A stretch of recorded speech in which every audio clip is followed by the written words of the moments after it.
माननीय अध्यक्ष महोदय, विदेशी अभियान के तहत बनाने गए नियमों के आधार पर गैर सरकारी संगठनों के साथ ही साथ किसी भी व्यक्ति के द्वारा प्राप्त विदेशी अभियान की प्राप्ति की निगरानी सरकार द्वारा की जाती है।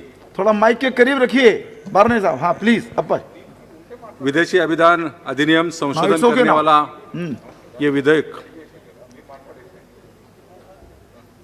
संगठनों या संस्था एक वर्ष के में प्राप्त पैसे और उनके खर्च को सरकार के सामने प्रस्तुत करना होता है। कई संगठनों को विदेश से करोड़ों रुपए प्राप्त होते हैं, जबकि धन की हेराफेरी के करने के और भ्रष्टाचार के कारण विदेशी अभियान नियम कानून के तहत सरकार ने पिछले कुछ समय में बहुत से संगठन पर प्रतिबंध लगाए।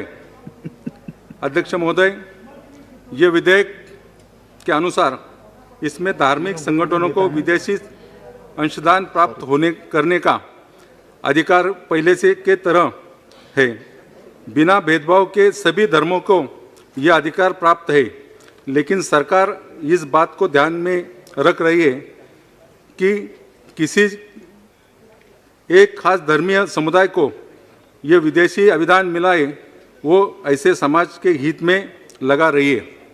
कई संस्था, कई संगठन को विदेशी धन प्राप्त होते, कई बार ये भी देखना पड़ता है कि प्राप्त धन को धर्म के परिवर्तन के लिए लगाया जाता है। आज भी भारत के कई हिस्सों में ये प्रक्रिया आम चलती है।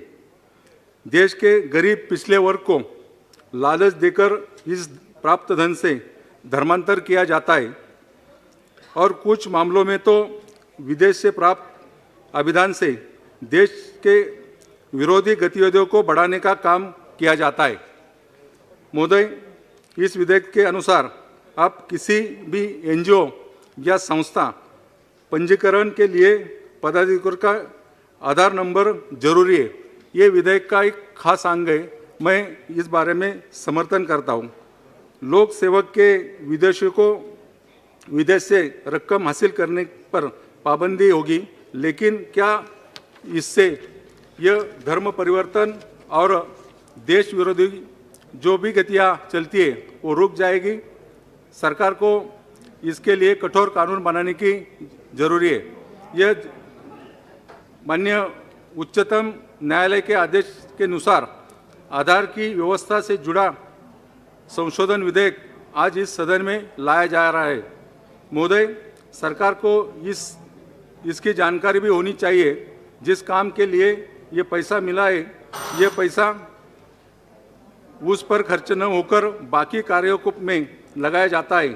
सरकार का कहना है कि अगर कोई संस्था कानून के हिसाब से काम नहीं करती है, उस स्थिति में उसे नोटिस दिया जाए। उनका पक्ष सुनते ही और फिर जरूरी होते ही कानून के हिसाब से कार्रवाई करती है।